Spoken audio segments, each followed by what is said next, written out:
In this video, I'm about to show you 10 milk brands you should never drink and why, and 5 you can actually trust, starting with number 10, Fairlife. Let's start with number 10, and this one genuinely got under my skin because I know so many people who swear by Fairlife.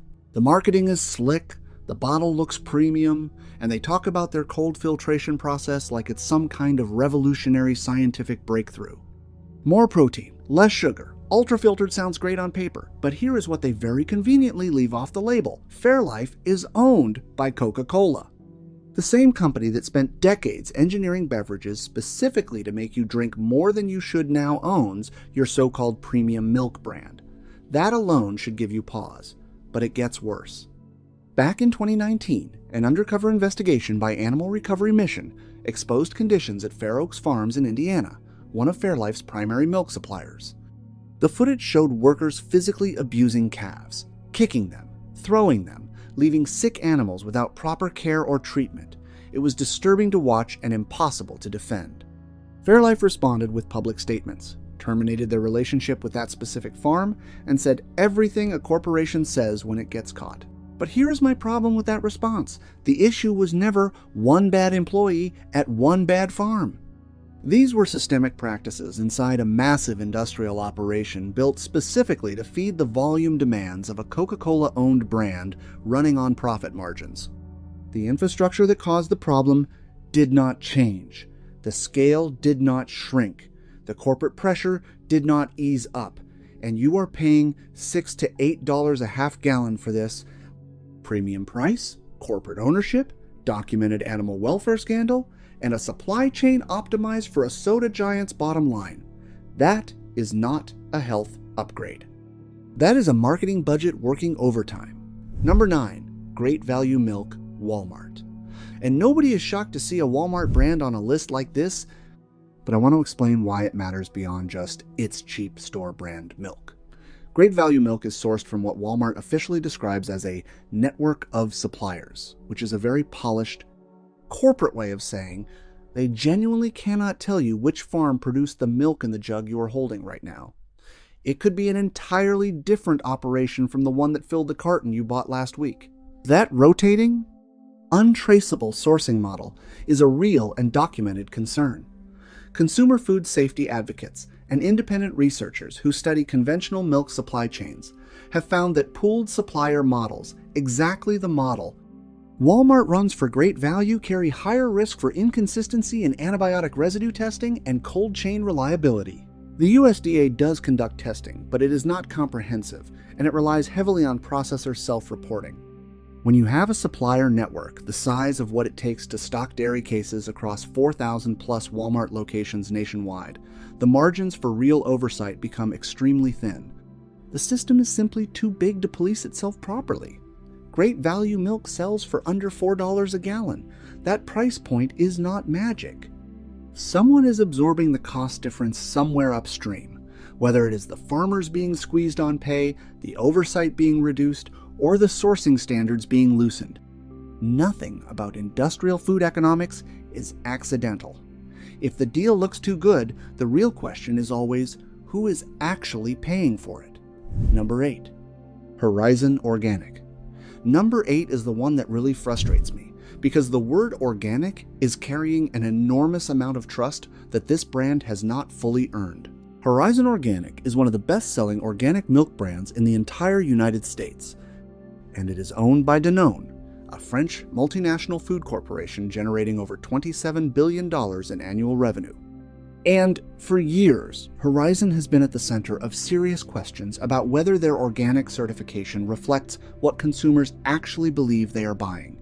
The Cornucopia Institute, which is genuinely one of the most respected and independent watchdogs in the organic food space, has repeatedly given Horizon poor marks and specifically flagged them for operating what the organization calls factory farm organics.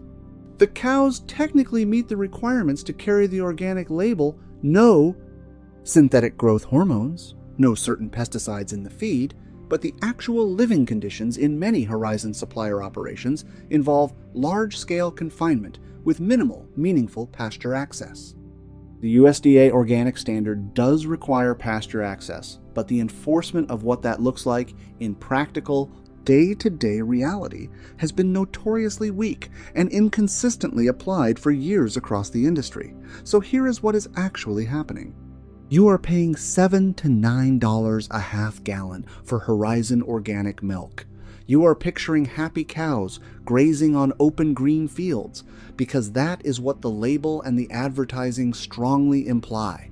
The reality in many cases is a massive confined operation that learned how to check the regulatory boxes without delivering the product that the word organic genuinely represents to most American families. Danone knows exactly what that label does for sales. They have the market research to prove it. Number 7, Borden Dairy. Number 7 is Borden, and this one runs on nostalgia more than almost any other brand on this list. Borden has been around since the 1850s. Elsie the cow has been their mascot since the 1930s. There are grandparents across this country who grew up with Borden milk on the breakfast table, and that emotional history is exactly what the brand trades on every single day it sits on a grocery shelf. But here is the business reality. Borden Dairy filed for bankruptcy in January 2020.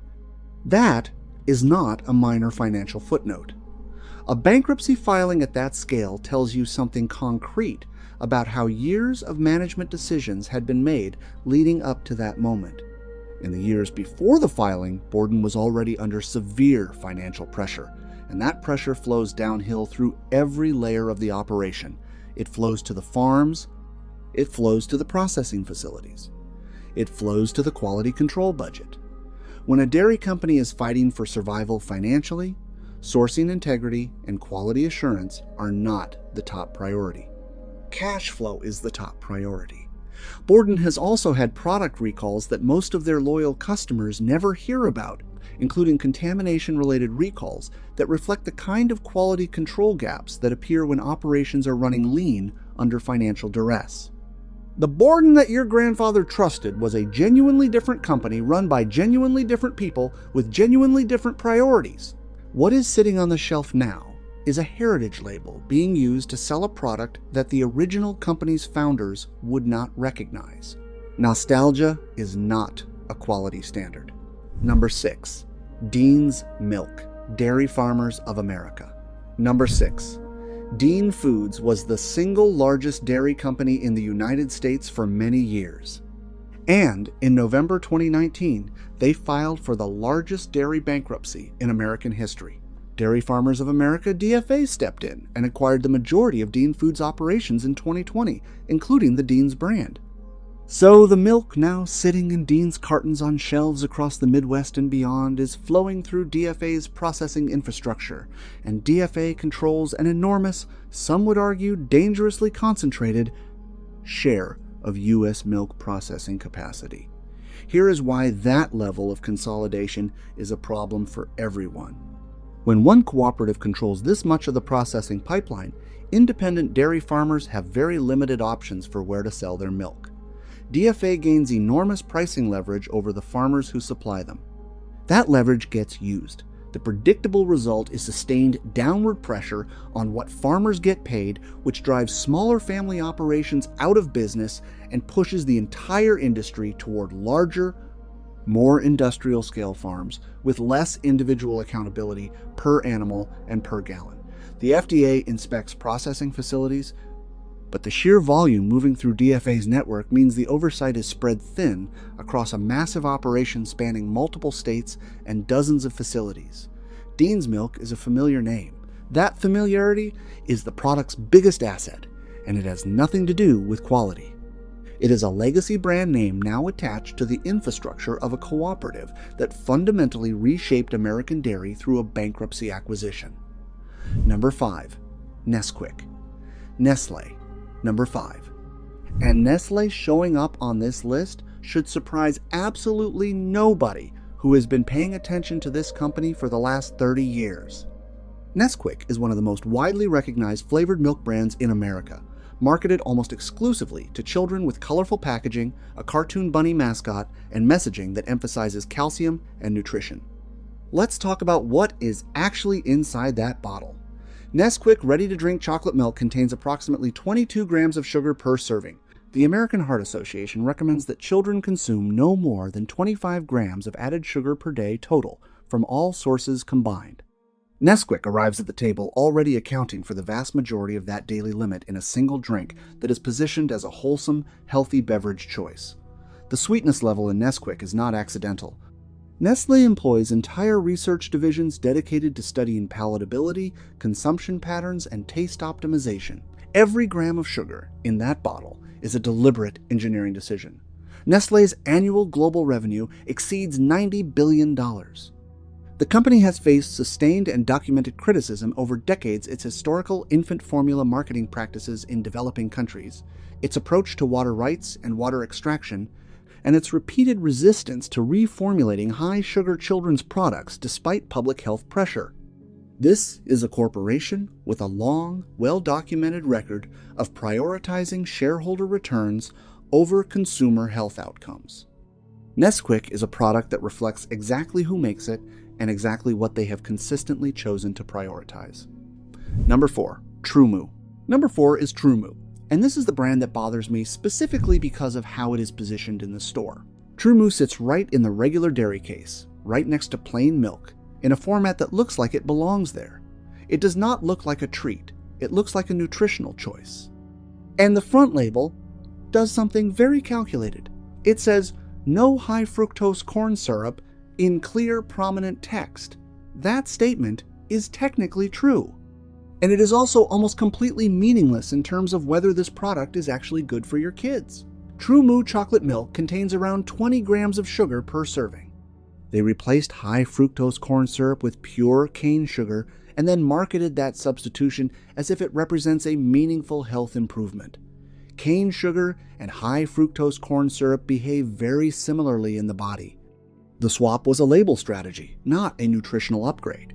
And TrueMoo is now owned by DFA, the same Dairy Farmers of America that acquired Dean Foods. So once again, we are back inside the same massive consolidated supply chain conversation with the same industrial scale accountability problems. What makes TrueMoo particularly frustrating is that it gets packed into school lunches across America by parents who grabbed it quickly, saw no high fructose corn syrup, and moved on. That packaging is working exactly as designed to create a feeling of making a smart choice while obscuring the actual nutritional profile. 20 grams of sugar in a child's drink, served daily, adds up. And DFA's marketing budget is invested in making sure most parents never think too hard about that math. Number 3, Lucerne Dairy, Safeway, Albertsons. Number 3 is Lucerne, the house dairy brand for Safeway and Albertsons stores across the United States. And like almost every large grocery chain house brand, Lucerne is built on a foundation of strategic opacity. There is no Lucerne farm. There are no Lucerne cows. There is a brand name applied to whatever pooled conventional milk supply is available at the lowest viable cost in a given regional distribution zone on a given week.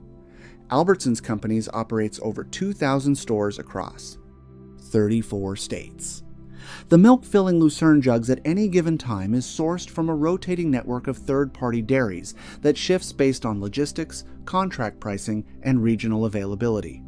You cannot trace it.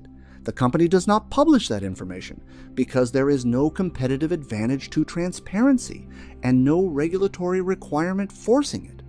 Consumer Reports and independent food safety researchers have consistently noted that private label conventional milk from large grocery chain house brands tends to perform worse on freshness, consistency, and cold chain reliability metrics compared to dedicated branded dairy operations with fixed sourcing relationships. When you buy Lucerne, you do not actually know what you are buying. The carton creates an impression of consistency and quality control that the supply chain behind it does not support. That is the honest answer, and it is one the Albertsons marketing department is very carefully making sure you never have reason to ask. Number 2, Kemp's Milk. Number 2 is Kemp's, and this one is painful for me to put on this list because I understand exactly why Midwestern families trust it. Kemp's has been in the upper Midwest dairy market for over a century. There is genuine generational loyalty to this brand in Minnesota, Wisconsin, and the surrounding region. That trust was built by real people running a real regional dairy operation that had accountability to the communities it served. That company was acquired by Royal Friesland Campina, one of the largest dairy cooperatives in the entire world, headquartered in the Netherlands, with annual revenues exceeding $13 billion. Here is what happens structurally when a beloved regional brand gets absorbed into a multinational operation of that scale. The sourcing priorities shift toward global margin optimization. The individualized farm relationships and regional quality accountability that defined the brand during its independent years get replaced by standardized procurement systems designed to function efficiently across dozens of countries, hundreds of product lines. The name stays, the logo stays, the shelf position stays. The soul of what the brand originally represented does not survive that transition intact. Kemp's has also experienced product recalls in recent years, including packaging-related recalls that create contamination risk, the kind of quality control gap that appears when you are managing high-volume, multi-state processing operations under pressure to keep product moving fast. The Kemp's your family grew up with was built on regional pride and community accountability. What carries that name today serves a global shareholder base. Those are not the same thing. Number 1, Promised Land Dairy. Number 1. And I want to take a moment here before I explain this one, because Promised Land Dairy is sitting at the top of this list for a very specific and very deliberate reason that goes beyond just bad sourcing or corporate ownership. Promised Land has constructed one of the most effective and misleading brand identities in the American dairy market. The name alone, Promised Land, conjures an image of rolling pastures, small family farms, sunshine, and cows living exactly as nature intended. The bottle is beautiful. The branding is warm and pastoral. The premium price, often $8 to $10 per half gallon in U.S. grocery stores, signals quality and integrity. The Jersey cow sourcing is real. Jersey cows do naturally produce higher butterfat milk, and that does create a richer taste.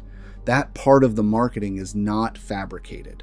But the processing infrastructure, the supply chain accountability, and the industrial scale operation behind Promised Land is the same DFA machine that runs budget tier products. You are paying a luxury premium for milk that shares a corporate parent and a processing network with brands that cost half as much. That price gap is not funding better farming, it is funding margin. Promised Land sits at number 1 on this list because the gap between what the brand promises and what the reality delivers is wider than any other brand we covered today, and you are paying the most for that gap. Those were the brands to avoid. Now here are 5 that actually deserve a spot in your cart. Number 5, Organic Valley. Number 5, Organic Valley. And yes, I know you have heard this name before, and yes, it carries an organic label, but stay with me here because this one is fundamentally different from every corporate organic brand we already talked about. Organic Valley is a farmer-owned cooperative. There are no outside shareholders, no multinational parent company, no Wall Street earnings call where executives discuss how to maximize dairy margins this quarter. The farmers who supply the milk own the business. Their interests and your interests as a consumer are aligned in a way that simply does not exist at Horizon or Fairlife or any of the brands we covered earlier. Organic Valley has over 1,800 farmer members across the United States. Their average herd size is approximately 80 cows. Compare that to the thousands of animals packed into the industrial operations behind the corporate organic brands. Their pasture requirements go beyond the USDA minimum standard. And because the farmers themselves set and enforce those standards internally, the accountability is genuine rather than regulatory box checking. Independent nutritional testing on Organic Valley milk has consistently shown higher omega-3 fatty acid content than conventional milk, a direct, measurable result of actual pasture-based feeding practices. That is real nutrition, reflecting real farming, and it is available in most major U.S. grocery chains. Number 4. Strauss Family Creamery. Number 4 is Strauss Family Creamery, based in Marin County, California. This one is harder to find outside of the West Coast and specialty grocers, but the reason it is on this list is because of what it stands for in terms of genuine, long-term accountability. Strauss was the first certified organic dairy west of the Mississippi River, certified in 1994, when organic certification was not a marketing strategy and when there was no mass market premium to chase. They did it because it was right, not because it was profitable. The Strauss family still runs this operation directly. The milk comes from their own farm and a small, personally vetted network of neighboring farms in the region. Every bottle of Strauss milk is fully traceable. The cows are raised on genuine rotational pasture grazing. Strauss also operates one of the most environmentally transparent dairy facilities in the country, including an on-farm biodigester that converts cow waste into energy to power the operation.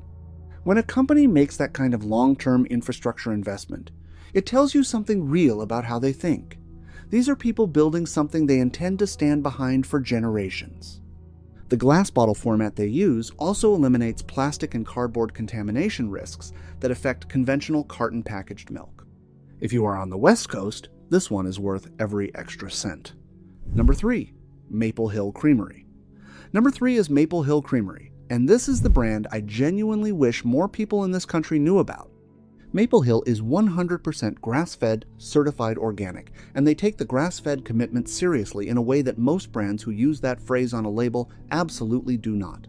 Their cows receive 0 grain, not reduced grain, not minimal grain, 0 grain, not even during the winter months, when many operations that market themselves as grass-fed quietly supplement with grain feed and rely on the fact that most consumers never audit that claim. What does 0 grain actually mean for the milk in your glass? Independent nutritional testing on Maple Hill products has documented conjugated linoleic acid levels, CLA, a naturally occurring fatty acid that researchers have been studying for its health properties that are significantly higher than conventional grain-fed dairy milk. Peer-reviewed nutritional science consistently shows that genuine grass-fed dairy contains 2 to 5 times the CLA content of conventional milk. That difference is not a supplement you add. It is what the milk naturally contains when cows eat what they are biologically designed to eat. Maple Hill works with over 150 family farms across New York State, all certified and audited to the same rigorous standard. This is available in Whole Foods and a growing number of regional, natural food stores across the eastern United States. Number 2, Alexandra Family Farm. Number 2 is Alexandra Family Farm out of Northern California, and this brand is operating at a level of transparency and farming integrity that almost no other commercial dairy in America is matching at any comparable scale. Alexandra holds a certified regenerative organic certification, and that is meaningfully different from standard USDA organic. Regenerative organic certification covers soil health management, comprehensive animal welfare standards, and social fairness requirements for farm workers, in addition to all the input restrictions that regular organic certification requires. It is currently the most rigorous third-party farming certification available in American agriculture. The Alexandra cows are fully pasture-raised on land that is actively managed through practices designed to improve soil, carbon sequestration over time. The goal is not just to avoid damaging the land, it is to actively restore and improve it with each passing season. Nutritional testing on Alexandra milk has shown exceptionally high omega-3 content and CLA levels consistent with genuine year-round pasture feeding on healthy, well-managed land. This is a 4th-generation family farm. The Alexandras have been working this land since the 1970s. Their daughter Stephanie is now involved in running daily operations. This is not a brand that was built by a marketing department. It is a family that has spent decades earning the right to tell you their milk is different. Alexandra products are available at Whole Foods and select regional, natural food retailers, with direct delivery options in certain markets. Number 1. Natural by nature. Number 1 on the good side is natural by nature. And this is the brand I want to close on because it represents something that the dairy industry dominated by DFA and multinational corporations has been systematically working to make obsolete. Natural by Nature is a small cooperative based in Pennsylvania sourcing certified organic pasture-raised milk from independent family farms across the Mid-Atlantic region. Every farm in their network is independently certified and audited. The milk is fully traceable, The supply chain is intentionally short. From farm to processing to your refrigerator happens within a tight regional loop that minimizes handling time, transit distance, and all the opportunities for quality degradation that define the large industrial supply chains we spent the first half of this video talking about. Natural by Nature milk consistently ranks among the highest in the country for omega-3 content and beneficial fatty acid profiles in independent nutritional testing.